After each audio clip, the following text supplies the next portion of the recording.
All right. We are now on Facebook Live, I believe. All right, cool. Let's see. What type of open we doing today? Let's just do the old open. The old open. Yeah. This today. Yeah, I don't do 60 minutes without the whole accompaniment of. Right. We need all of the 60-minute contributors. That's right. Or no 60 minutes. Yeah, maybe we need to mix that up again. What was the Orioles' record this past week? I don't know. They won a series finally. Right, I know they won a series. I'm just trying to figure out. I changed up the music last week. Did it work? Do I need to stick with the new music? I don't know. I don't think we're over 500. I don't know if it worked that much. I meant over 500 for the week. Yeah. That's what I'm checking. That's what I mean too. For the week, we went 1, 2, 3, 4, 2 and 5. Yeah. That didn't work. Did you? We'll get into it. Here we go.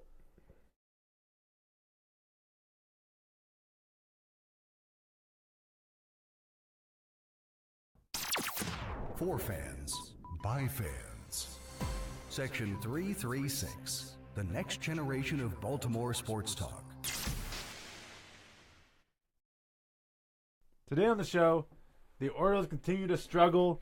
The Ravens have a great draft. And I don't know. Bert's not here. All that and more on this edition of Section 336. Section 336.com. Buckle up, birds, be ready to ride. Your host, Matt Joshua Bird, are ready to fly. Baltimore's best, Section 336, the #1 sports broadcast. Get your fix. What's the news? Let's talk about Buck, our favorite Orioles. What's the latest lineup? Home runs and stolen bases. This is a trip. Stay tuned in at 336.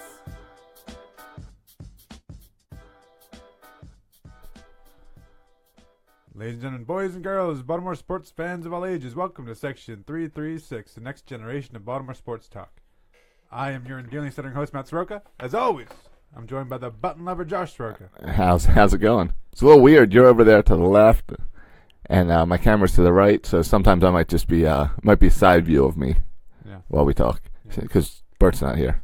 Bert's not here again. He's become about as reliable as Kevin Gregg in a close situation. We used to do segments all the time. We don't do segments that often. Yeah. I think we need to kick this show off immediately with a segment.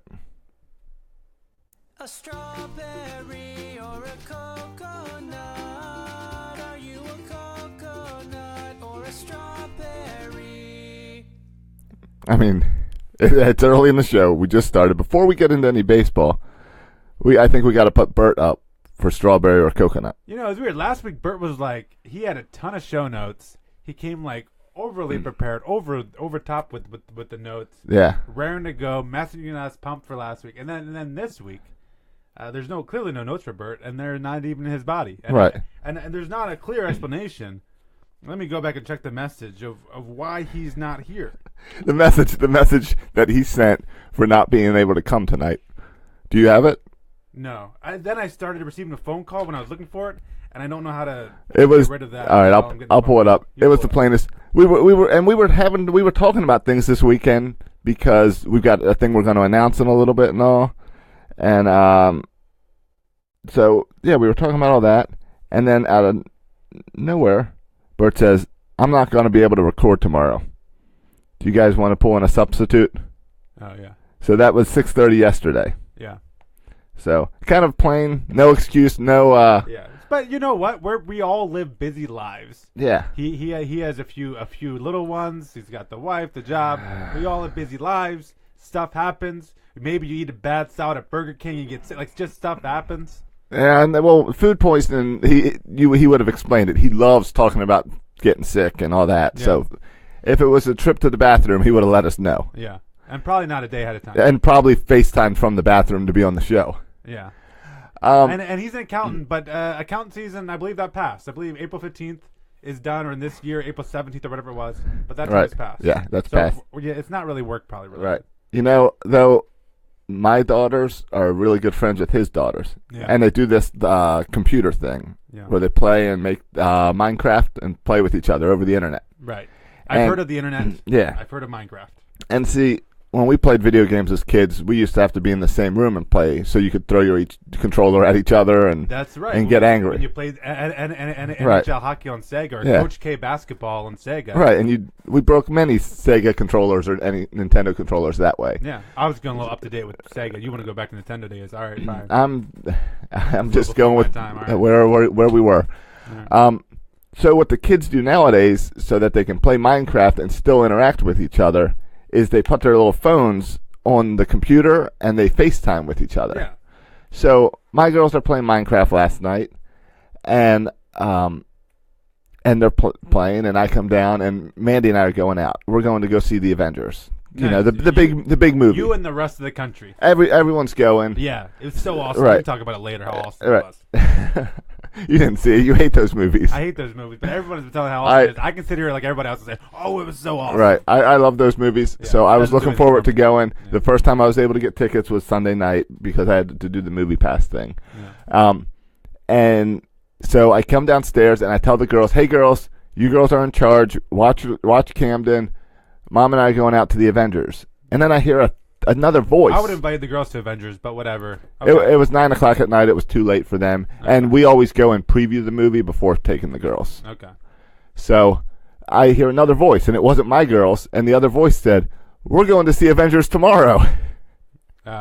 Bert's kid. Yeah, and it was Bert's oldest kid. Yeah. And I walked on over to the FaceTime thing, and I said, "Kinsey, what time tomorrow are you going and seeing it? Do In you the mean interview process, this is what we call a follow-up. right?" And it was Yeah. a follow-up question. It was, Follow-up question. "Do you mean to tell me that your dad is missing Section 336 to go to the movies?"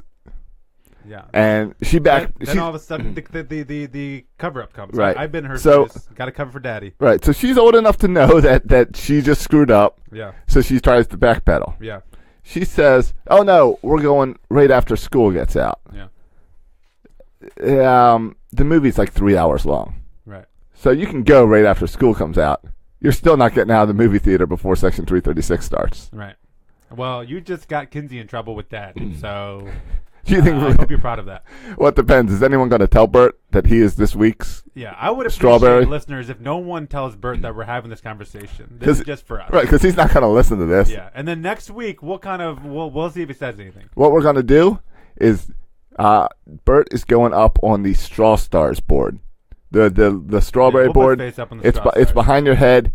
He's really proud of it. We're going to have Bert up there next week, and we'll just wait to see if he notices. Yeah, but to be honest, from what everyone's saying about the Avengers, wouldn't you rather be there than here right now?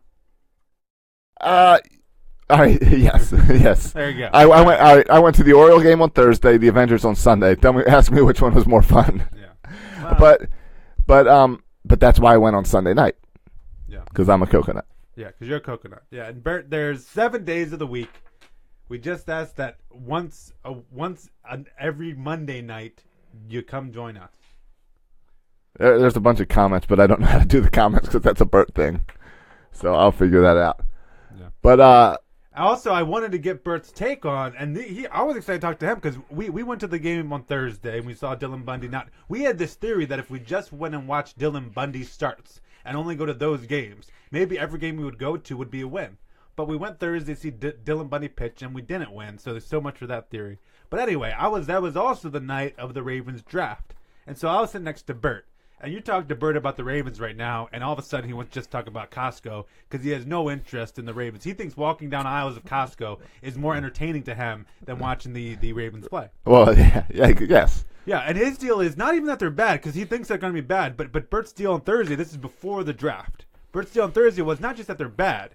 He echoed what I think a lot of Raven fans feel is that not just that they're bad. It's one thing to be a bad team. It's they're so freaking boring. And they are like the most boring team in football. And so what the Ravens did in the draft is they became a little bit less boring. And Josh, I know you said we were talking about it before, and I was all over it. I was Yeah. like, Lamar Jackson's the guy. Lamar Jackson. Right, and I was a DJ Moore guy. Yeah, and you didn't think, and you thought you kind of snuffed at the It made- idea of drafting a quarterback. Yeah, drafting a quarterback early makes no sense to me when you're putting Harbaugh in the hot seat and everything. It just seemed like it still doesn't make sense to me when I look back. And if you want to get real, we're going to talk about the draft a little bit. If you want to get real nerdy in the draft, go check out Film Study with Ken McCusick.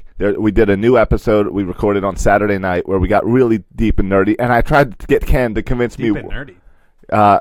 Try to convince Ken to just convince me that this is a good move. And I still don't know what's going on. I think there's some conflict in the castle. Oh my! You are the only person that even is questioning this move. All of Baltimore is pumped to have Lamar Jackson, All right. me included. Here's the problem with that. Yeah. Week 1, when Joe Flacco sucks, what's everyone going to do? We're gonna want Lamar Jackson. Everyone's going to want Lamar Jackson. Yeah, absolutely, isn't that great? Where before, without him, I What? No. I see what you're saying here, and I'm kind of with you. You wanted to see RG3. I too wanted to see RG3. No, and we'll get agree. to RG3. No, well, the point is, Lamar Jackson's style of football is so different than Joe Flacco that you have to change your offense so much that you can't say all right, week 2, Lamar Jackson's now our quarterback. You can't do it. Yeah, but it's two different offenses. I agree. And our offensive guys, Roman and Mortonwig, they are more Lamar Jackson guys. Yes, and that's so why Joe Flacco. I mean, Joe Flacco should be able to run any offense at this point. He's been in the league for 100 years. But Lamar Jackson is suited for this coaching staff. and that's what's interesting. What's really interesting about this is Joe Flacco doesn't belong on this team anymore. They can't get rid of him because he costs too much money. They can't trade him because of the money. Yeah, this is his going out party this year. But It might not last the whole year. But this team doesn't make sense because Joe Flacco does not make sense on this team. You drafted Lamar Jackson. If any other football team drafted Lamar Jackson would be starting week 1. Not for the Patriots, where a lot of people expect. All right, him to you go. know what you mean. You know what I mean. No, All right. I don't. I know that Well- it's not cool anymore to sit a guy. All right. But when you have a competitive team, and the Ravens think they're going to be competitive, we'll find out if they are. Oh, yeah. But when you have a competitive team, it's normal to draft a quarterback and have him sit for a year or two. All This right. happens with All right. competitive teams. But wouldn't it make a whole lot more sense? Let's bring in the RG3. Joe Flacco with Lamar Jackson as his backup doesn't make much sense. Lamar Jackson with RG3 as your backup makes a whole lot of sense. Yeah. Yeah, and it makes more sense to have Trey Mancini playing first than Chris Davis, right? It does, But yes. it's not going to happen. It's happened the past 3 days. Yeah, but we have contract issues, and it's not going to happen. Exactly. And so I agree. They're planning ahead for next year, and I'm curious to see how this Ravens season goes, and at what point does Lamar Jackson, if he does, play this year. But I mean, I don't know how you cannot be excited. I think Joe Flacco has had a great career in Baltimore. Like, if you could just guarantee me you're going to draft someone, and in their time with the team, they're going to win a championship, I would take it at that point. Just Right. knowing that Joe won a Super Bowl is enough for me. I'll take it. I call that a win. Well, it was so interesting to see what people would say about Lamar Jackson and contrast it with Joe Flacco. A big thing everyone praises about Lamar Jackson is he's all football. He's all football. He came into town and was it Weddle that he went to? And Weddle said, "Hey, how's it going? What do you have?" And he just said, "No girlfriend, no family. I'm all football." Yeah. And you look Also at called Joe Flacco the GOAT, right, which right. apparently is a compliment, kids, I guess. That's a kiss up move, but then you look at Joe Flacco, who is doing TV commercials about how family's the most important thing to him. I think he has 5 kids now. Yeah. It's way different than like there would be way more excitement if Lamar Jackson was starting week 1. Yeah. There's There's still so much excitement, and you're right. Lamar Jackson is the anti-Joe Flacco, and that's why people are so excited because Yes. we've kind of had our fill of Joe Flacco, and we want something not with just the demeanor, because we're kind of sick of the demeanor of Joe Flacco, but also like Lamar Jackson is a playmaker. He makes plays with his feet. He can make plays with his arms. Joe Flacco needs other players to Right. be those playmakers, and that's why we've and struggled. that all right, and that brings me to something that excites me about Lamar Jackson, but I don't think Lamar Jackson's excited about it. Is when Lamar Jackson is now the fastest player on on the Ravens Is that a fact? at any position. Is that a fact? He's faster than the receivers. I'm pretty sure Okay. he's fast.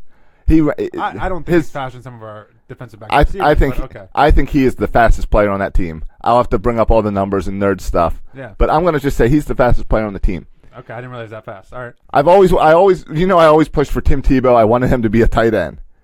Sure. I want to see Lamar Jackson this first year not back up Joe, but I want him to also be on the field for not just trick plays, but also plays where you run down there and you catch the ball.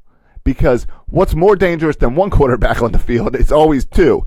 And especially if you get two that play completely different styles, Yeah. then a little pitch to Lamar Jackson and your total game changes. I hope you didn't share this idea with film study. I haven't. Okay. No, actually, I think I got into it a little bit. I wouldn't share this idea with I'm telling you, this is how I would coach the team. Lamar Jackson has already said that he doesn't want to do it. Well, but- and John Harbaugh's not going to want to do Well, it. yeah, you don't. It's the injury risk. Nah, but it's John Harbaugh. John Harbaugh is playing for his job. Who cares about injury? You're playing for your job. If he gets injured, you've got an excuse again.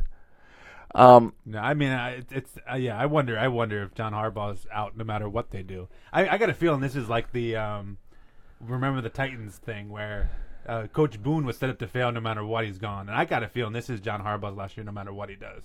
And partly because I don't think they want to do it the year before because they were getting rid of Ozzie.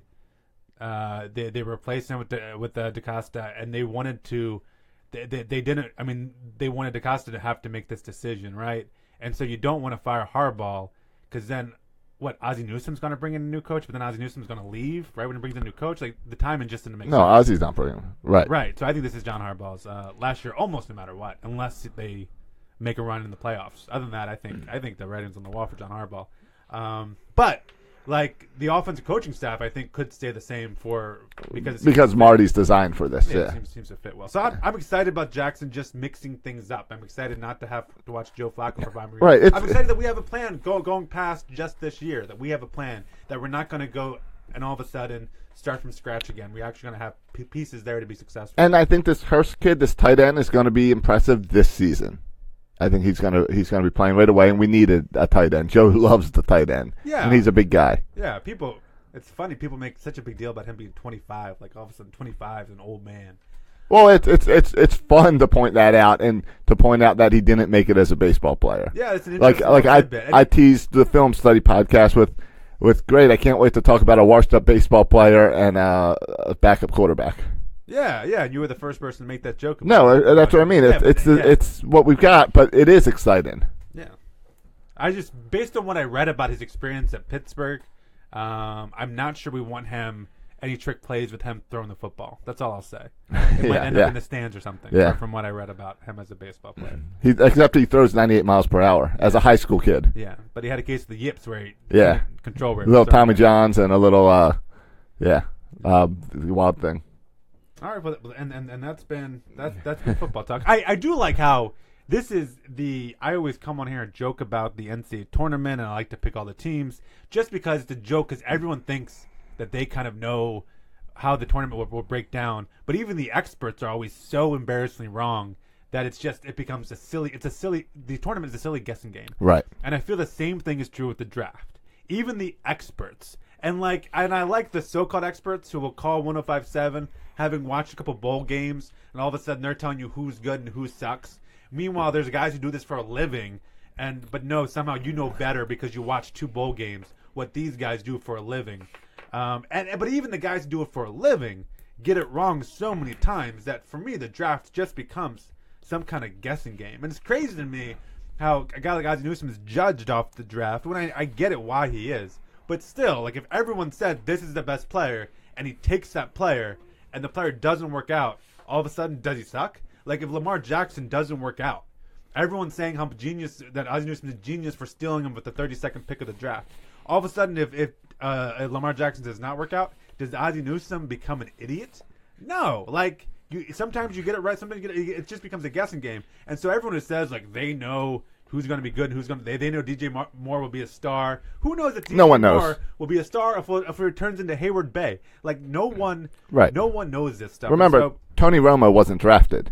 Oh, there's countless We examples. drafted Kyle Bowler. We traded up to draft Kyle Bowler on the same year that Tony Romo just wasn't drafted. Yeah, there's countless examples of Right. it. So I just everyone who it amazes me how cocky and confident people are about who they think is good and bad at this point.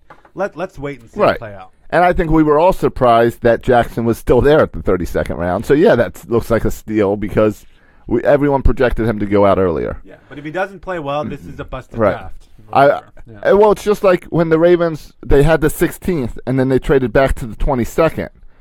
And everyone on Twitter freaked out, and it was all angry. And it's like, hold on, I think they know what they're You doing. don't even know who you're getting at this point. Right, and I was like, oh, well, there's still 5 guys on there that I'd be happy to have Yeah. as first draft. So they trade back. Now, here's where I got annoyed. When they traded back from 22 to 26, Yeah. because DJ Moore got taken at the 25th. Yeah, it would be interesting if they So- were there at 26. If DJ Moore and Hurst were both there at 26, who would they have taken? Right. I don't know. But I think I they would still would've taken Hurst. I think they still take Hurst their guy. because Ridley was still available for them. The other Well, high wide receiver. Well, my point is, when did they draft a receiver? 4th round. Is it 4th? I thought it was lower than that. I thought it was like the 6th or 7th round when they finally drafted a receiver. So it's not like they were all of a sudden, we didn't get DJ Moore, so their next pick. I mean, their next pick was a tight end after that, and then they got Zeus. The Orlando Brown Jr. Which is a great pick because apparently he didn't do good at the combine, but before the combine he was like a projected first round pick. Yeah. So he seemed to have all the talent in the world, and it's a great story because his dad played here. Now he can play here, and so I love the Orlando Brown draft pick. I think everyone else does, and I hope he can come in and start at right tackle and be a good football player. Yeah, at the end of the 4th round and the beginning of the 5th round, 132 and 162 were the 2 wide receivers. Yeah. You know what? It's not like they were in a hurry to then draft. But listen, I'm a hometown guy. I like Maryland basketball. I like Maryland football. Of course, I loved when the Ravens signed Torrey Smith. I love when they got Foxworth back here to play cornerback. I would have loved Right. it if they would have signed DJ Moore. I think everyone was a little bit disappointed, but Hurst seems to be a good football player.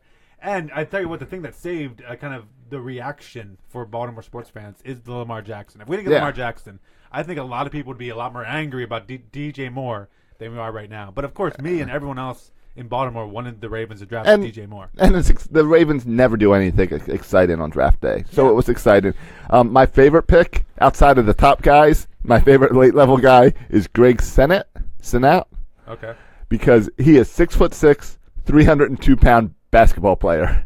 Okay. They took him as an offensive tackle, but I love the idea because Shaquille O'Neal is like 6'7" and 300 pounds. So I just like to picture Shaq on our offensive line. Yeah, I like that. I mean, yeah, I like. I mean, I guess you can't teach 6'7" and 300 pounds. Right. You can teach the Right. rest of the He's a stuff. big guy, and if he's basketball, he must be decent with his feet Somewhat athletic. and I don't know. If hands. you're 6'7", you can be. Yeah, right. You can hide under the basket. We know that, but Yeah.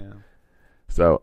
But yeah, is that our football talk for All right, today? it's time to move on to some hockey talk. Capitals tied up the series 1-1. Right. Well, we left the football talk without talking about the Baltimore Brigade. What is that? That's that arena team. Baltimore Brigade, not familiar. No, the arena. Yeah, you do. You know. I know. Maybe they need to do a little more advertising. Right. Is that season going on right now? Yeah, I think they've had 2 games, but I think all they play is the team in Washington. I'm pretty sure there's only There's like two two teams in the or league. 3 teams in the And league. isn't there like 2 more leagues that people are trying to start? Yeah, that is the XFL. That's the There's one the I'm excited XFL for. And the AAL, the AFL. Yes, AAFL. the AAFL. The one that got Steve Spurrier. Yes. Steve Spurrier wants to get Tim Tebow down there. Mhm. Yeah. Right, they're all that. Baffled. Yeah, yeah, but I don't know. Next January, if the Orioles still suck, we're switching to an XFL podcast. Yeah, I'm close to it. The way the Orioles are playing, if the Ravens still suck, we need to kind of diversify here. And I know Thankfully, Bert has gone over to the Diamondbacks, which I don't blame him. right. Thankfully, we had Pedro Alvarez this weekend to give us something to cheer about. Yeah. So you want to get into some Orioles talk? Yeah. I'll just while we're transitioning, let's look at the I figured out how to get into the comment section. Okay. A bunch of people saying don't spoil, no spoilers. We're not going to spoil anything. We're not going to talk about Avengers. No, I'm not going. In But- fact, I'm not going to even but watch it. So it's- you can spoil all you want. I'm not No, gonna but watch here's it. the deal. Yeah. We won't spoil the Avengers if you don't spoil this podcast to Bert. Yeah, we'll make No, a no spoilers deal. This show is no spoilers, not you. Yeah. And if you don't, I'll tell you what happens to Batman. So, Oh, Jacob says the Brigade won yesterday. okay. All right. Thanks for the update. Go Brigade. Um, Can you name one player on the Brigade? RDT does the like color commentary on Facebook Live or something for RDT them. is the player you can name on the Brigade. That doesn't count. He's the only thing I can name. I know they play at the Royal Farms Arena, Yeah. and I know nothing about them. You don't know anything. Oh yeah, I never claimed to. I All barely right. know that they exist. Right, exactly. A couple other things about the Ravens in the chat room. Jacob Rock says, "Let him." This is Lamar Jackson. Learn the offense for a year. If we suck this year, let him have a few snaps for them the year. Completely agree. And then Chris chimes in. Jackson's style of play is completely different. His offense will be a never before seen style. Yeah, and I think that's what people like about it, especially never before seen in Baltimore, because we've never had. I mean, I guess like Tyra Taylor, we could watch him in some preseason games, or Troy Smith in some preseason games. Right. But even, I mean, they're nowhere on the level of Lamar Jackson talent wise. So yeah, I think this is unique and this is pretty cool. All right, Orioles. We won a series. Is it time to celebrate? Time to party? The Orioles are back, baby. We won a series. Yeah, we won one Friday night and Took it to Detroit. one Friday night and one Sunday. Detroit didn't know what hit him. Great starts by Kevin Gausman and Chris Tillman. Yeah. And I believe Pedro Alvarez had 2 home runs in each of those games. He had a pair, yeah. A pair on Friday and a pair on Sunday, right? Yeah, Friday and Sunday had two home run games. Yeah. Yeah. So Two he's home games. Pedro's got to be our everyday DH now, right? At least while he's hot, you ride that bat. Well, Mark Trumbo comes back Tuesday. That's going to be an interesting Well, thing. that's your right fielder. You're not putting Santander back out there. Trumbo's going out there. That's you're having Trey Mancini. Yes. Adam An Jones. aging Adam Jones, who sucks at Yes. defense, and Mark Trumbo. Yes. In that huge Anaheim, what's the stadium outfield? Yes. Yes. Every ball hit to the outfield will land. I mean, how else do you fit? This team is geared towards the lineup. And the only other way you fit all these guys in the lineup, it's the only way. There's, There has to be room for Gentry. I think Gentry is going to play, right? I think he's your late inning replacement. Nah, I think he's going to play more than Layden's replacement. You know what's really interesting about this team? How are you? Hold feeling on. about our season? You're wrong. Yeah, go ahead. We benched Davis more. Okay. Keep Mancini and Trumbo at first. Yeah, but he's working. But Chris Davis is working with Scott Coolball, and he's going to figure this thing out. Yeah. Hopefully he stays in Baltimore to figure it out. Give him a week off. Yeah, I tell you what. I do. I'm sick of the Chris Davis talk. That's what I was going to say. I get tired of the criticism of Chris Davis and everyone being angry. It's like, okay, Yeah. he sucks. We all know it. Let's try to remember what he did for us to deserve that contract. Yeah, I think what's frustrating is we hear over and over again Chris Davis is like, "Oh, I just, I gotta. I mean, I'm reevaluating. Like, I just Right. need to It's- work on this." Or, Yeah. I mean, it's all like, I guess the right words, but the right words sounded cool 2 years ago. Now it just sounds like, now it's just like, hey, just admit you suck at baseball, and we can all move on with our lives. Well, it's the constant, what did you do all offseason? Why we kept being told you're working on this and you're coming back different. That's the frustrating thing is it's like there's a reason you have an off season. There's a reason you have spring training. Yeah. I mean, I could say the same about Alex Cobb, but it's just, what are you doing? Yeah, I'm sure these guys are working hard in the off season, but it's just, it's hard to replicate what they see in a game. But man, it's hard to watch. But you know what? I'm enjoying this season. I'm enjoying. There's a lot of, I think, storylines for each player that I'm really enjoying, and I'm trying not to let the fact that they lose almost every night get in the way of kind of enjoying all these stories, right? Like Manny Machado. What's going to happen to Manny Machado enjoying his final year here in Baltimore? That's a cool story I'm enjoying to watch, especially because the man's batting 360, Yeah. has an OBP of like 500, He's having a career year. hitting home runs every other game. We'll talk about him more in a second because something happened to an NL team out west that could impact us here in the East, but we'll get to that later. Trey Mancini, I think he's always an interesting storyline. Like, he's kind of guy, never a highly touted prospect, but all of a sudden stepped up to be one of our better hitters. Right. Somehow he's, a great leadoff batter. Yeah. Doesn't have the speed, but for the Orioles, he seems great in that position. Doesn't have the speed or the on-base percentage or the patience at the plate or the low strikeout numbers. But it's working for him. Chance Sisco, I think it's interesting to see how he evolves and how is he able to take over to be the everyday catcher. kind of surpassing Caleb Joseph. That's interesting to watch. Adam Jones in his final year here in Baltimore, aging, probably should be a corner outfielder, but still playing center field.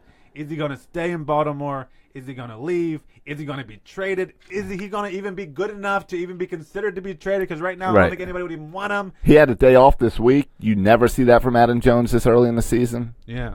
We just mentioned Pedro Alvarez. Pedro Alvarez, who shouldn't even be on this team, who only got on the team because Trumbo was hurt to start the season. Right. Now he has a couple of home run games. How is Buck Showalter going to find time for him to start? The game on Sunday he wasn't supposed to start at all, right? But Right. Valencia got hurt or something. Got hurt, which is another interesting story. Valencia at third, and just the whole rotation at third base. Pedro Alvarez over there, third base, knocking balls down, picking up, and throwing somewhere in the vicinity of Well, Trey Mancini. And the fact of the infield injuries are crazy this season. Yeah.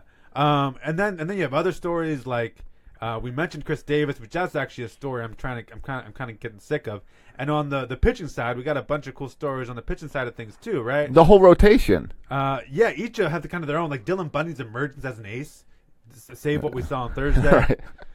Kevin Gossman recently with this new windup, his emergence as being an elite pitcher. Andrew Kashner, who I still don't know if he sucks or if he's great yet. I can't decide, Right. and I don't think he can decide either. No, but he's working. He's better than Ubaldo. Yeah, he's better than Abato. Okay, that's a low bar. Chris Tillman, who and I don't know if you're a believer after seeing him have a great appearance in. Oh, that was so much fun, though. Yeah, I am completely skeptical of Chris Tillman. I know you are, but it was so much fun to see good Chris Tillman. I so want that Chris Tillman back. I like Chris Tillman. Yeah. It would be so much fun to have that Chris Tillman back. Yeah, and I saw Dwayne Wade at the age of like 70 drop 30 points in a playoff game and then went back to sucking. So, I mean, I'm not believing Chris Tillman is going to be the old Chris Tillman until I see him do it multiple times. I hate to use this analogy, but Michael Jordan retired, came back and played on the Wizards and sucked, and you still went to see Michael Jordan. Yeah. I'm not saying he's Michael Jordan. I'm just saying it's good to see guys that you love come back and do well. Okay, well, I would go and show up to watch Michael Jordan suck. I wouldn't show up to watch Chris Tillman. Why do you think everyone's going and seeing Tim Tebow play baseball? You love the guy, you go cheer him on. I used the Dwayne Wade comparison. I know, I went Michael Jordan. It's a little bit different. Some other interesting story now. It's Alex Cobb. I really believe Alex Cobb is really good. He's got to be. It doesn't make any sense. This thing boggles my mind. And I know the whole spring training thing. It still boggles my mind how bad he's been. I think one more bad start, and he goes to the DL. And they say, oh, he's been bad on this all year. Well, how? Because then when he's not going to do any rehab because he can't pick up the balls in the minor leagues. So he can't. Yeah, that's true. I don't know what the deal is with that. I don't know. He's not going anywhere. It doesn't make any sense. It's weird. And then you have some other interesting storyline. I mean, the emergence of Tanner Scott. They're calling him up for a game. He's been called up, 2 times already? Yeah. And I really got a little disappointed. When Tanner Scott comes in, I want to see him throw 100 miles per hour. He's been throwing like 96. I'm like, I know. Give me that 100 miles per hour, dude. Well, you know why he's doing that. Because he wants to throw strikes. He wants to control the ball. Yeah. He wants to throw strikes. But still, I want to see him throw 100 miles per hour. Right. Do that. Well, that's what you could see if you went to Bowie last year. Yeah, let's like the video game. Full max every time. Throw 100 miles per hour. So all that to say is there's a lot of interesting storylines that I think even if they're not playing their best baseball, interesting storylines to watch. Yeah. I agree. I mean, it's stuff that is fun right now. If the Orioles continue to play horrible baseball, the storylines aren't as fun. Yeah, but they're still worth paying attention to. Right. Like all the storylines are kind of irrelevant whether they win or lose. Right. Now on Thursday you had a paper bag on your head. Yeah. For a little bit of the game. Yeah. I saw a picture got leaked on Facebook. Well, onto the Orioles forum. It wasn't really leaked. I mean, the guy behind me took a picture of me, asked if he could post it on Facebook. All right. And I told him he could. Was that the old guy? Or another guy? Was it the guy who said, your bag's too big, I can't see? Yeah, Was it that guy? Gave me a guy? hard time because my bag, I guess, is it's a little ironic, right? Because we're 2 people. We're between us is me, Bert.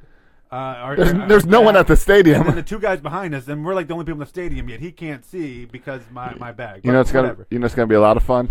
Is I'm gonna have Bert wear the cowboy hat next time, the big orange cowboy hat. Let's see how that goes over. Yeah, but the bag was a hit, and that shows too that even when the Orioles suck, you can still have a good time at the yards. Yeah. And we had some fun with it. Dylan Bundy was bad. The Orioles lost, but I put a bag on my head. And I think some people said it's too early to put a bag on your head. I'm sorry. The way the Orioles were playing, it makes me embarrassed to be a fan of this team. We're playing like the other teams who are tanking.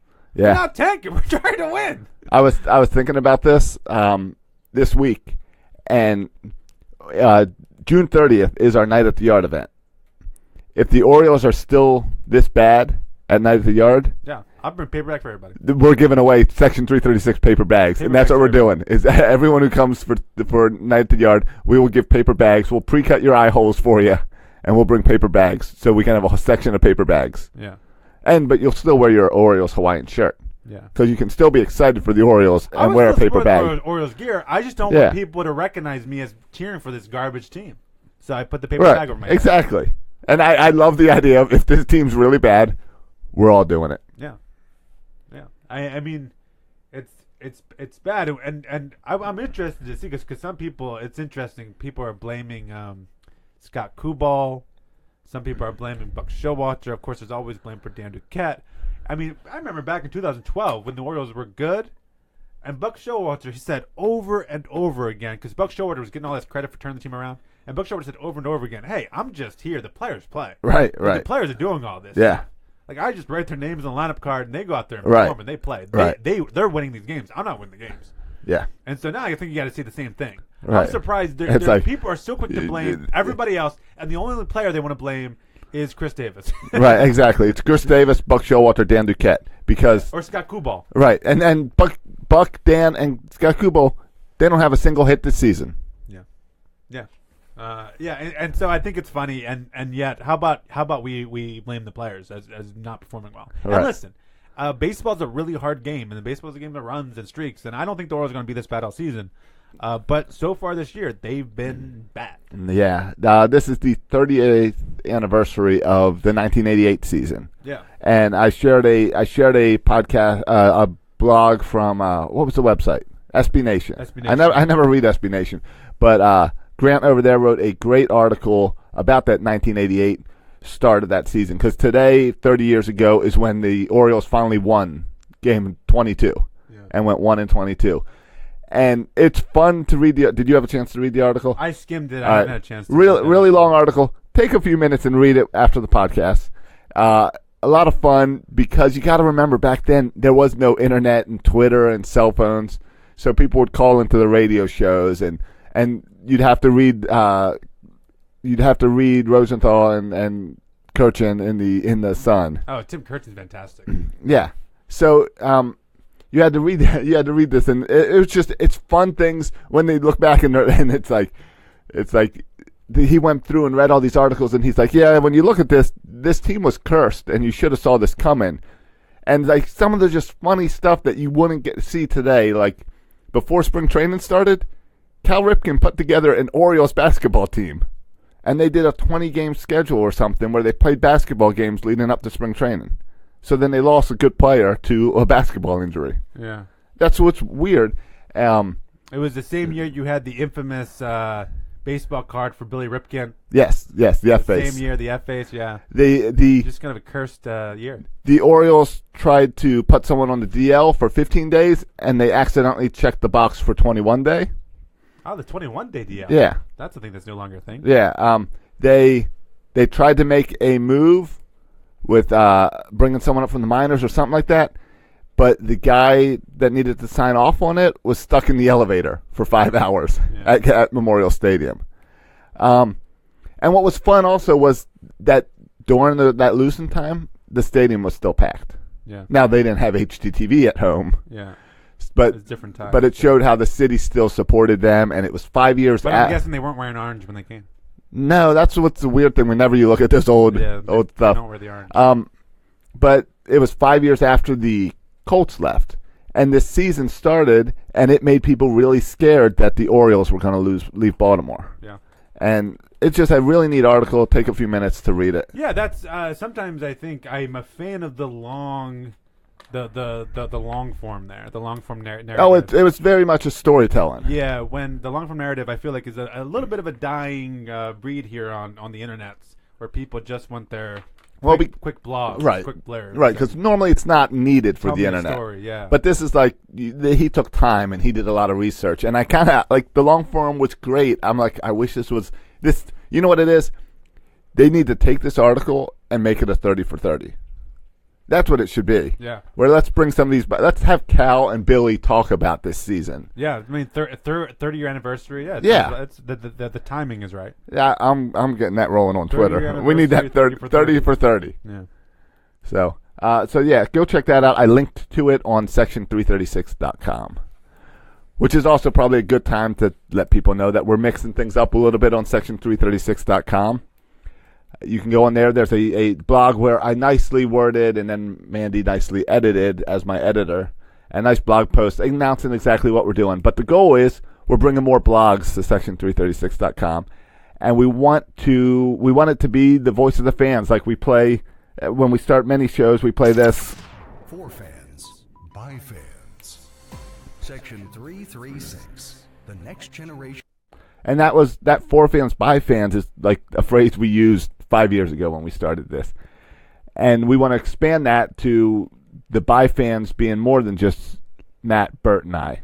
So what we want to do is we want to let any of our listeners, any Oriole fans, be able to write. Like, Twitter's not always enough space to get your thoughts put out there, and especially when you're frustrated or when you're excited about something.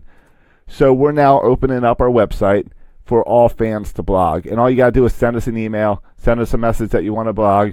You write it up, you send it to us, we'll edit it, run it through Matt, and Matt's an English teacher, he's going to be our editor, and we'll post it up there for you, help you get your word out, get your voice out there. And that's our goal with we've got some other cool things with where we're trying to working on pulling in some other writers so that we can have daily content there and stuff, and we want Section 336 to be the place that you can go to each day and get new content outside of the podcast. The podcast isn't going anywhere. The podcast will always continue. We love doing this, but we're just expanding what we're doing a little bit.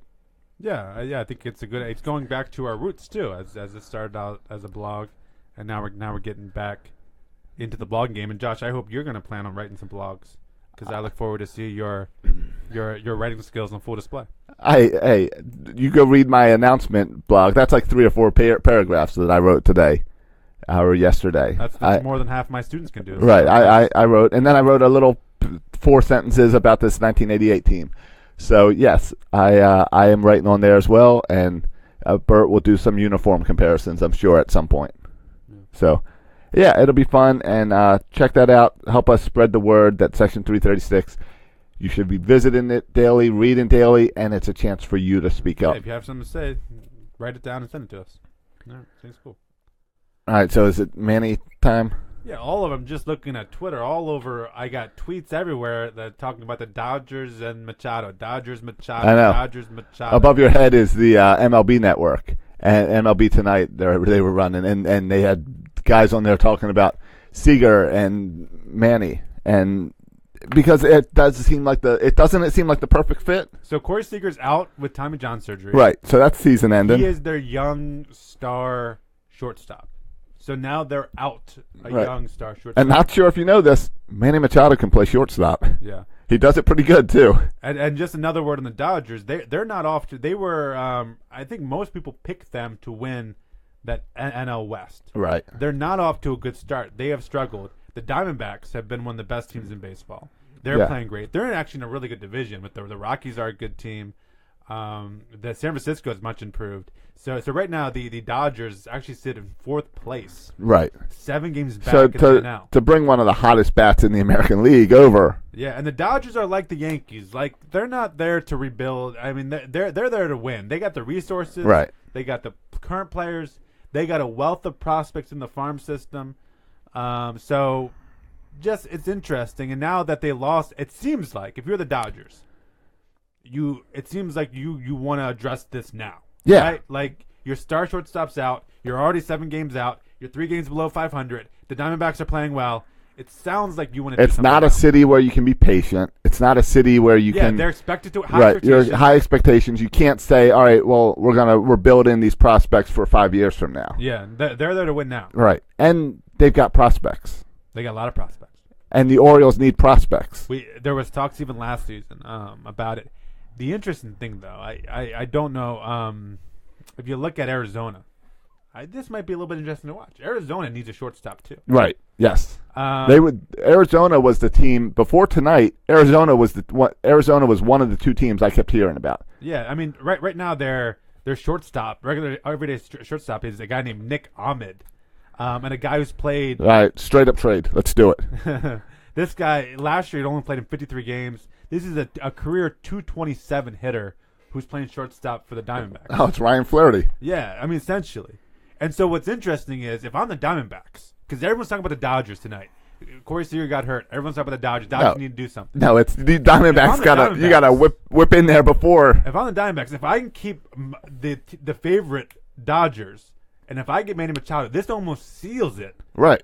for the Diamondbacks because it gives you Manny Machado, one of the best players, in a position that you're weak in, and just as importantly, it keeps the Dodgers from getting him. No, yeah. I don't know exactly what's in the Diamondbacks farm system, but I would give the entire farm system for Manny Machado from the Diamondbacks. This is your chance. Now it's really interesting when I think about prospects because 6 months ago, last July, we'll say, when there was talk of trading Manny, it was always we need prospects. What type of prospects do we need? Guys who can pitch now. Yeah. Though I tell you what, this also that you know what do you know what kind of prospects we also need? No, hold on. That's what they were. Okay, That's what we were saying in July. Yeah. Today we don't need pitchers that can pitch now. Right. We don't need rotation ready guys. Right. So where do we go now? Do you know what we need? We need infielders. We got no infielders. Yeah, we need These infielders. injuries It's have different. shown that do you know who's probably regretting retiring right now? You know, regrets. J.J. Hardy. No, I mean J.J. Hardy. I don't think could get a job. J.J. Hardy I don't think he would retired. still be playing if he didn't retire I don't think he financially. retired, though. I don't think the Orioles wanted to bring him back. I don't think. He I retired. know, but Another guy who retired though, who I think would be right now. L.J. Hose. No, He's an outfielder, and he has a drug problem, steroid problem. Infielder. Yeah. That retired from the Orioles organization. Yeah, he was a Norfolk guy who now this is his chance Oh, to get playing time. Paul Yanish. Paul Giannis. Paul Yanish should have never retired. That's the guy. He You're right. would have been the guy. Paul, Right you now. know who put Paul Giannis is this Jace Peterson. That's Paul Giannis. Yeah. Paul Giannis would have been up here before Jace. Yeah. I think so. I think you're Yeah, right. Jace wasn't on the team. You're right, Paul Giannis. He's really missing out now. Yeah, I was trying to think. I was going through different minor league players, but yeah, you're right. That would have been a guy. The thing that does make me a little hesitant dealing with the Dodgers. They got Andrew Friedman down there as their general manager. Andrew Friedman, that guy's good. Right. He's the guy that was executive year in 2008 when he took the Tampa Bay Rays. The Tampa Bay Rays, that sorry franchise with no money, Yeah. took them into the playoffs to a World Series. Right. He's the guy that kind of built that. When we talk about Tampa Bay growing all those young arms and being so good at making trades, and he's real into the sabermetrics, it makes me a little nervous when you have a great GM, and I think he's a great GM. I would put him up there next year, right below that GM for the Cubs, right there, one of the best GMs in baseball. Right below the guy for the Phillies. Well, I think the Phillies guy is good too, though. I know you do. McPhail's no slouch, but Friedman's good, and so it makes me a little bit nervous when we're dealing with really good GMs to make sure that we get the best possible deal. But we're in the driver's seat with that. we have Manny Machado. You're right. It doesn't matter what you trade. You could trade your entire farm system for Manny Machado. If Manny Machado hits the way he is hitting now, and your team wins the World Series, you will win GM of the year. Even, or whatever they call it. If it doesn't matter what you trade, if you bring in a guy of that caliber and it works, Yeah. it doesn't matter what you give up. Yeah, and I just looked real quick on Bleacher Report. This is at the beginning of the season. The Diamondbacks ranked as the 25th best farm system. They have just only they rank them tier 1, tier 2, tier 3 prospects. They only have 2 tier 1 prospects. So it doesn't sound like the Diamondbacks have a good farm system. No, because they would need both of those and then some. Yeah, so you would need to say, give me all your players. That's like a little kid game. That doesn't work in real baseball. Yeah, but I think it does work in this case. But I do like the I want all your players or I'm hanging up. Like here's what The guy doesn't know what to say, so Dan Duquette just hangs up. Well, here's like if I'm Dan Duquette, I find out what I can get from the Dodgers. Okay. Right? And then I call the Diamondbacks up and I say, hey, listen, the Dodgers give me this. Right. I'm going to make a deal with the Dodgers. unless you give me all your players. Exactly. I mean, what are you gonna do? and then the Diamondbacks, okay, well, Right. no It's like the Dodgers again. I mean, this is. I need a few prospects. I need a second baseman that's ready now. And here's Manny Machado. Yeah. I mean, it really puts Dan Duquette in a really good position. Right. Now, on the other hand, like the other move is, so they could deal. So what do you think about this? Would you be opposed to next week dealing Manny Machado? You know what? At this point, I feel like the Dodgers have such a need and to trade him this early, it's going to be a boatload of prospects. We always talk about how we screwed up with Britton and we missed the best time to trade Britton. I don't think there's been a better time than this week to trade Manny Machado. I think right now Manny Machado is more valuable than he was 5 months ago.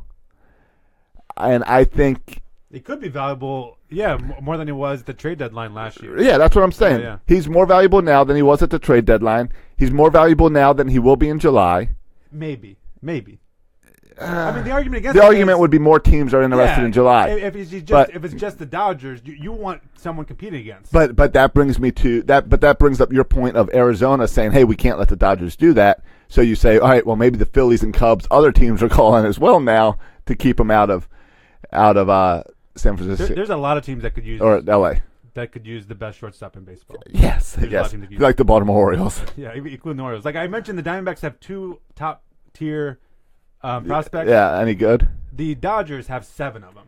Bring them all. I'll take 5 of them. I'll give you a deal. I remember Walker Buehler is a guy we talked about a lot the last trade deadline, and they have a lot of good both pitching prospects. Right. But the Dodgers have never given up a bunch of prospects for a player. Right. They're not that type of organization. And Friedman is not the what I want now is I want the Dodgers to do a panic move. Yes. That's what we want. Yes. We want if this deal happens, I want it to happen within the next week because I want it to be a knee jerk. No, we want we're screwed. Take Yes. all our players. Give me Manny Machado. Yeah. Yes, that's what we want right now. And unfortunately, if this was Dan Duquette running things, or if Dan Duquette was running the Dodgers, I could think maybe we could do that. But No, the Orioles don't do anything fast. with Friedman, oh, you're right. The paperwork could get lost somewhere. Someone would not sign the papers. But with Friedman, he's much more of a. I mean, he's a sabermetrics guy. He's much more calculating, and so I don't think Friedman's going to be the kind of knee jerk reaction guy like we want him to be to overreact. But Right. I mean, the Dodgers are in a really tough spot now. The Dodgers don't do something now, they could be screwed. And you have the opportunity, Dodgers, to get the best shortstop in baseball. Just give us, 2 or 3 of your number 1 prospects. Or 5. Yeah, Remember, you are desperate. yeah. So So I think this is going to be something really interesting. I think if this happens, it's going to happen within the next maybe week or 2. yeah, if it, If it doesn't happen the next then week or 2, July. then I think we're looking at a July deal. CBS Sports put out that part of the hesitation with Manny Machado to the Dodgers might be a luxury tax issue, that they've always done really good at staying under the tax. The Dodgers. Yeah, the And this Dodgers. will put them over. This would apparently put them over. I'm sure we could work out. I mean, Manny isn't making that much this year. I'm sure we could work out something where. For now, they're bringing in Chris Taylor to play shortstop. They say he's a natural shortstop who's been playing outfield. I guess he was the shortstop and moved to the outfield. Everyone was a shortstop. Let's hope he sucks. Let's hope he sucks. Right. Let's hope Chris Taylor sucks. Right. We never root for anyone to get hurt, but this could be good news for the Orioles. Right. We root for the sucks. Yeah, we root for the sucks. But yeah, it is a time where it's like, I would love for the Orioles to turn it around. It's never been done. If they turn it around, it's exciting for everyone. But I don't know if we ever would get this chance for Manny Machado like we could possibly have this week. Yeah. And we're already out west. You can meet face to face. Dan Duquette just disappears for a few hours. Yeah. Do you think people are too excited at the possibility of trading Manny Machado? Like, this is the best player, one of the best players the Orioles have ever had, and people are like salivating at the chance to trade him. I know. And there's something like something's wrong here. Like, It is totally wrong. and I get it too, and I'm kind of excited too to think back what we get back from. But hold up, we're talking about whoever we get back. I'll tell you this: whoever we get back in this trade is not going to be as good as Manny Machado. And he's going to have the expectations of being a god. Like, Yeah. we got to get Thor back for this move. Yeah. Or there's going to be panned as the Glenn Davis traded all over again. Right. It's just a terrible move. Right, like the guy who had to come in after Ripken and so much pressure. Yeah. So, yeah. I don't know. It's exciting. It's exciting because the Orioles are in that conversation where we haven't experienced that. we haven't been the bell at the ball. Yeah. So that's something to cheer for when it's been a rough start. And I look at this schedule for what are we at, May coming up, and I'm like, oh, we could turn this around in May. This isn't too bad. But I also have seen how this team plays, and I'm like, I don't know about this one. I mean, Dan Duquette said the last time he was asked about kind of blowing the team up, He said Memorial Day. he said Memorial Day. Memorial Day, yep. Which I thought was strange that he gave a date.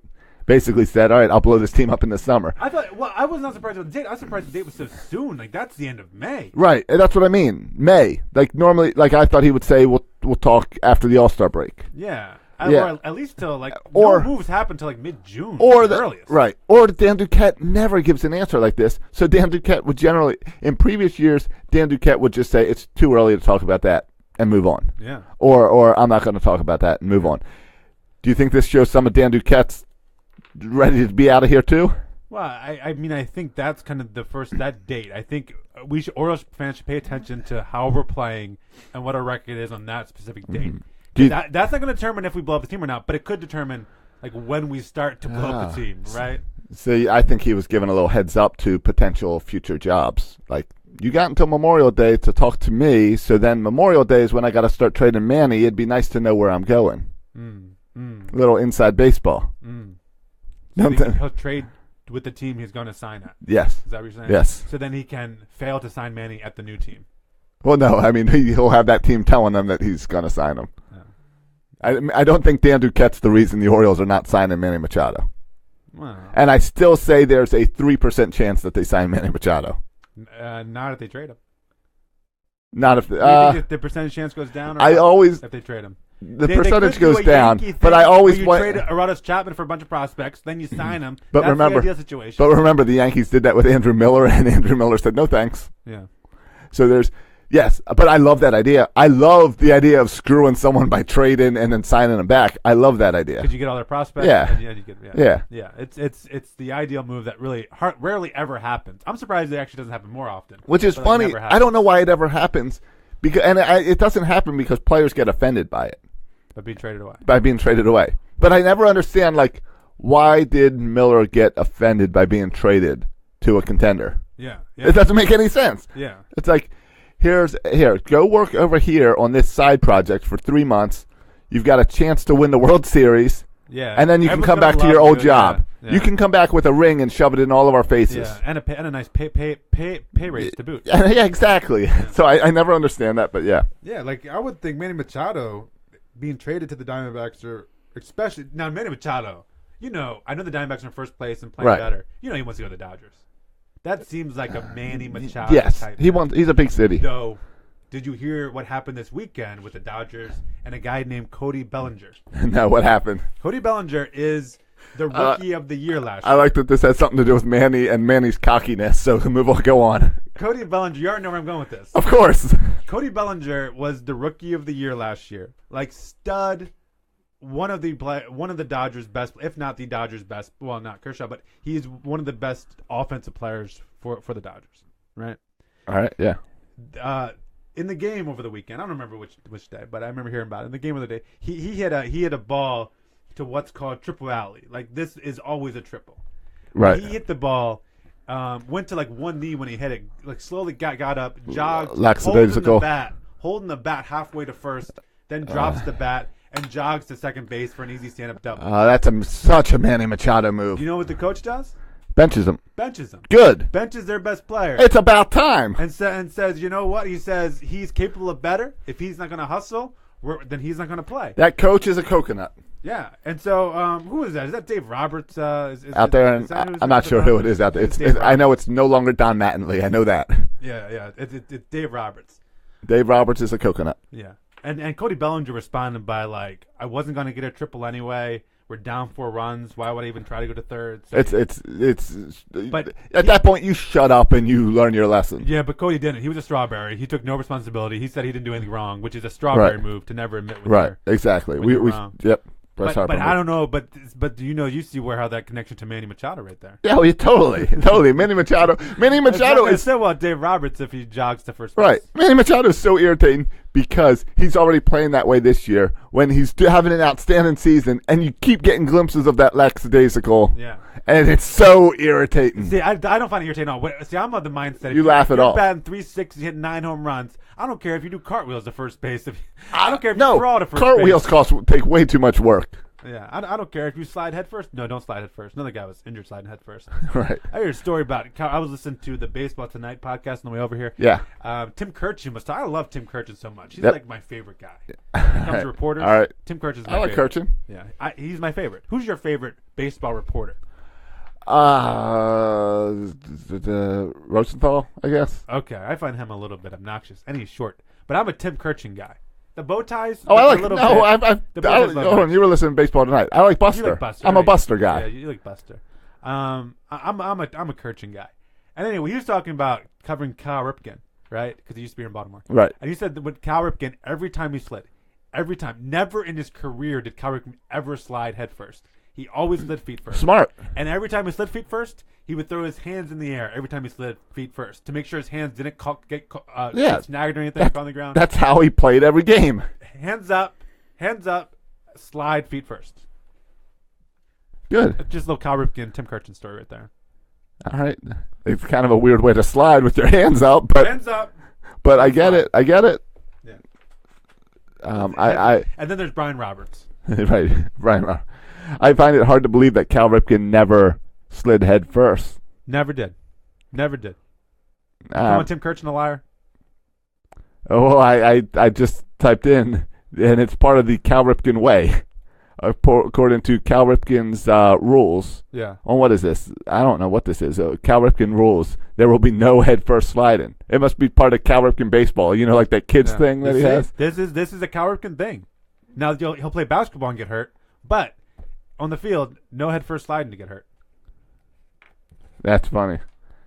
It is a specific Cal Ripken league rule that you do not slide head first. Yeah, because injuries happen. It's dumb. It's not A good. player who slides head first will be caught out by the umpire, and this is at all levels of Cal Ripken baseball. That's funny.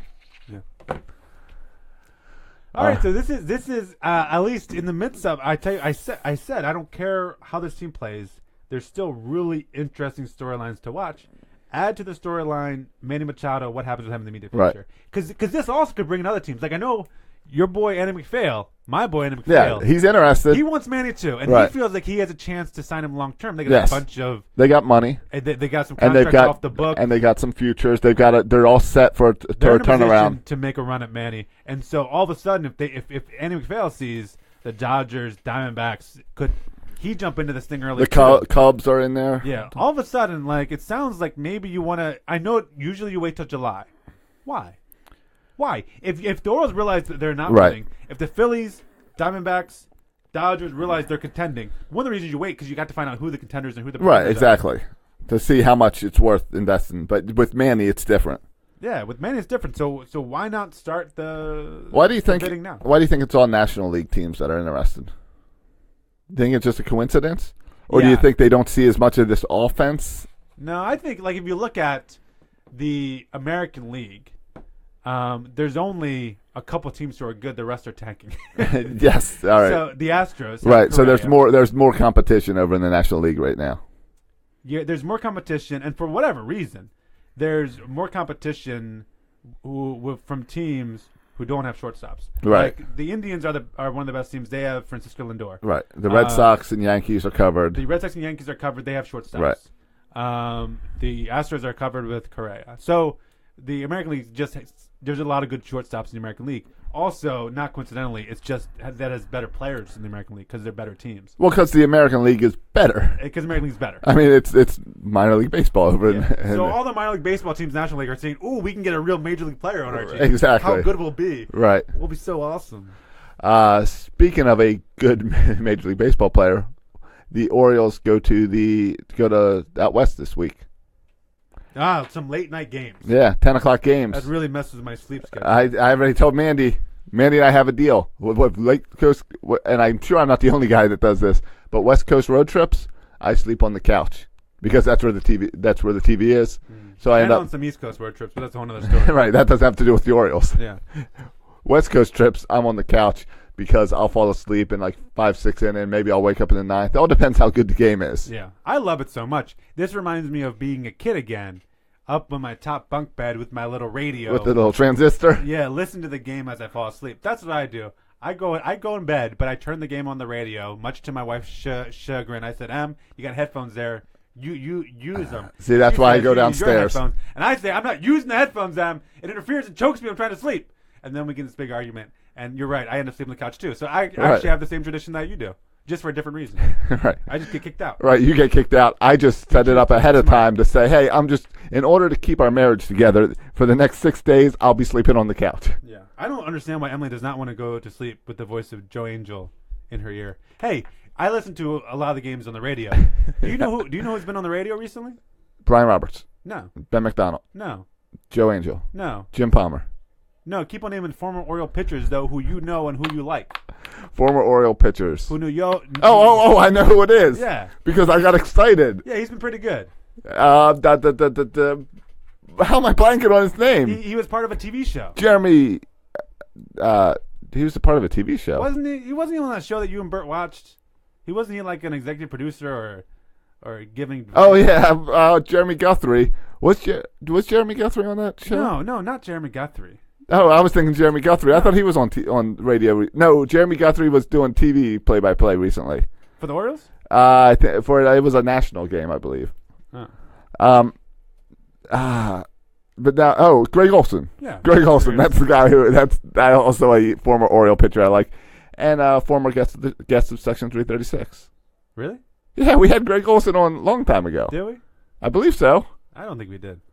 I'm gonna have to search. I remember having Greg Olson on. All right. I think so. If we haven't, we got to get Greg Olson on. Maybe we didn't. Maybe we booked him and then it didn't work out or something. I don't know. Yeah. But he's been calling Oriole games. Yeah. Decent job. Yeah, decent job. I'm gonna reach out to him to get him on Section 336.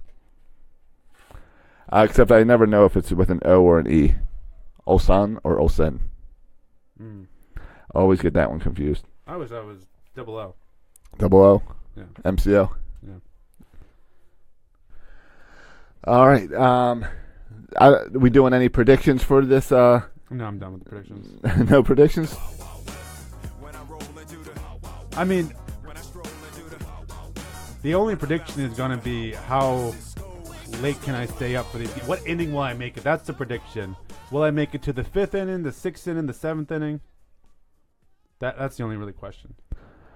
All right. Well, and I guess the pitching matchups have all been set up except for Thursday, which the Angels have listed as TBD. We're all hoping for Shohei Ohtani, right? Yeah. Even though it's going to be a loss. Yeah, Ohtani. Yeah. Yeah. Yeah, I would like to see him. I would be a fan of him, like going for. We talked about. I mean, when Kevin Gossman last week, a couple weeks ago, had the immaculate inning.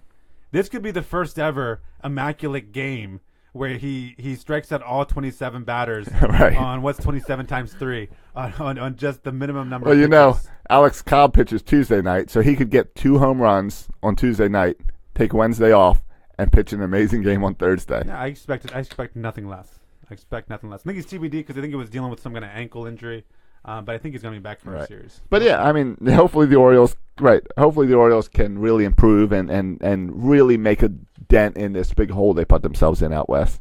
But at least this guy will be fun to see, and he's also the guy we're all hoping we see for Night at the Yard. Yeah, hey, listen, there's plenty of time to bury this team and to talk about them not having any chance and talk about how they're losing. Right. But until that happens, I'm going to talk like they have a chance to actually compete and be successful. Right. I'm gonna give them to Memorial Day. I'm going with the Dan Duquette rule. Yeah, let's go to that. We'll go to Memorial Day. Well, we're not going to say they're out of it. We're not going to say that they're done. Let's give it till Memorial Day. Right. And then we'll Memorial Day show, we will announce if we're giving away brown paper bags for Night at the Yards. Yeah. I think it's good. Memorial Day. How many shows do we have until then to talk about not giving up on them? We have 1, 2, 3. That's in 4 weeks. All right. So All right, cool. So we'll reevaluate in 4 weeks where this team stands. All right, we'll see. So some news here. So some Manny Machado potential news. yeah, Not really any news at all, but it's something to talk. You know what it is? It's just like the Ravens and Lamar Jackson. It's fun. It's just fun to talk about. yeah, about It might potential. not, right. It might what not could change happen. something, but it could What add if? it. It's a little bit of excitement. Well, this story will last, I think, about 3 days. And then we'll get over it and watch Manny play with us until Yes. September. Or if Manny leaves, you still cheering for Manny? Or as soon as he leaves Baltimore, is he enemy number one? He's dead to me. He's dead to me as soon as he leaves. What if he Even goes? if he- What if he goes to the National League? I would prefer National League West Coast is perfect because Yeah. I've never seen a Dodgers That's- game before in my life. The West That's a good Coast point. 10 o'clock That's a games, good point. I'm not staying up for that. I'm never gonna watch him. I'll never see him again. So he will be dead to me. Right, that is true. Yeah. You'll just see some ESPN highlights of Manny Yeah. and Twitter rants. Yeah. So I do like how all the trades are with national teams That's that good. I don't watch. And all on the West Coast. Diamondbacks, I won't Yeah. see those games. Dodgers, I People on won't the see West those Coast, games. Yeah. Yeah, that's good. Because if we have to see him all the time, that's going to be frustrating. You know, Bert's already because Albie, his son, is in the Little League Diamondbacks is his team. Can you imagine if Diamondbacks get Manny? He might buy a Diamondbacks Manny jersey. He will. He will. Yeah. He will. Are you going to buy a Lamar Jackson jersey? For- Which guy for this draft are you most likely to buy a jersey of? Lamar Jackson or Hurst, or is there someone else? Or maybe Orlando Brown jersey? I guess Which it's jersey are you most that's a likely to good buy? question. I guess it's Lamar Jackson because he means something for the future. And when I look at my jersey collection, Flacco's jersey, that's going to be not good anymore soon. Nada is gone. Ray Lewis is gone. I do have a Bowser jersey. I picked that up last season. So I'll be able to get through with that this year. And it's probably going to be Jackson for the future. I don't know. I'm not a tight end guy to wear a Hurst jersey. Yeah, I almost bought a Todd Heap jersey. Todd Heap was the That's true. That's true. If Hurst could be Todd Heap, that would be cool. Yeah. We didn't even mention that about Hurst and DJ DJ Stewart being like best friends. Best friends, both drafted first round, 25th pick. Yeah, that's really cool. Yeah, that's a pretty cool connection. And right, and it'd be a lot of fun if when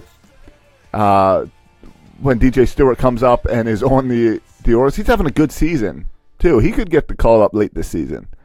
And- He's on that not ready yet, but on right. that He's on right. the path. Right, to right. The make- Norfolk shuttle sees him.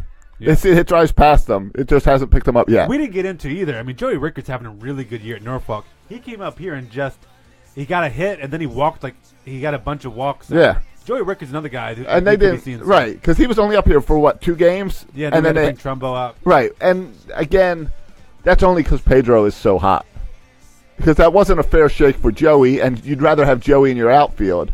But that's again, that storyline of balancing Pedro and Trumbo and how you balance all these people. Yeah, but Joey's another guy on that good field. I mean, we got some good outfielders. Yeah. Right? I don't want to call Joey Rickard a good outfielder yet. No, but you got options. Yeah, but you got options there, unlike you do in infield. Right, And right, unfortunately, all our infielders are getting hurt, not the outfielders. right.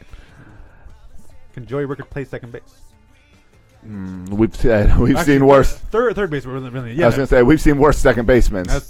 Shout out Steve Pierce. No, who Shout was out Jimmy Paredes. Paredes? That's the guy I always think of, and I'm like, how was that guy ever at second base? All right, well, good show, Josh. Bert, hopefully we'll be back next week unless there's another hit movie to come out. And then I think right. I think Deadpool might be next week. If So Deadpool comes out next week, we might be out. Bert might be out. Yeah, whatever. So All right, boys and girls, thanks for checking us out. Thanks for listening. Make sure you check out our new blog on the new site, Section 336. Kind of been revamped a little bit. yeah, reach out to me if you want to write something or have something to say. Yeah. Whether it's regular, you can be a regular writer or just one time. It doesn't matter. We want to just help you spread your word and thoughts out. Yeah. Thoughts about the Manny Machado trade or Manny Machado's time left here in Baltimore, what the Orioles should do, whatever. You can also follow us on Twitter at Section 336 Show, on Instagram at Section 336 Show. Make sure you check out if you're into the Ravens and you haven't listened to the Film Study podcast with Josh and Film Study, you gotta listen to that. That's the podcast. Yeah, really, really good episode this week with the draft. Breaks down all the draft picks. He's into it. We had one screw up.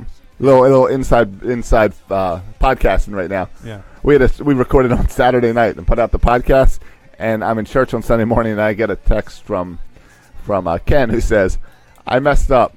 So and so that the Ravens drafted in the 7th round. We had this whole discussion that he was from UCLA. Well, he was actually from like South Dakota or something. Yeah. It's like, so we had to go in Sunday morning and re-record about 5 minutes in the middle there. Try to find it. Okay.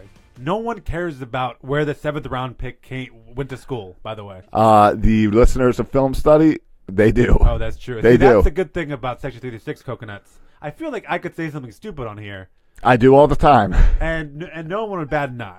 But Right. you say something stupid on that. That's a serious those show. listeners, That- they're all over you. We're doing a show soon on there in a few weeks with some guys who are coming up with like new ways to analyze football games, and it's neat. Like where they're like watching film of like every player who's not in the play and how they impacted and everything. It's pretty cool new statistics that baseball went through this a few years ago that we're now seeing in football. All right, cool. We'll check all that stuff out. And that's it. You can follow me on Twitter at Section 336. You can follow Josh on Twitter. At Josh Soroka. Thanks for listening, boys and girls. And as always, go O's. Thank you for listening to the Section 336 podcast. Please go to iTunes and Facebook for all complaints or the occasional compliment. If I were you, I would not take any baseball advice from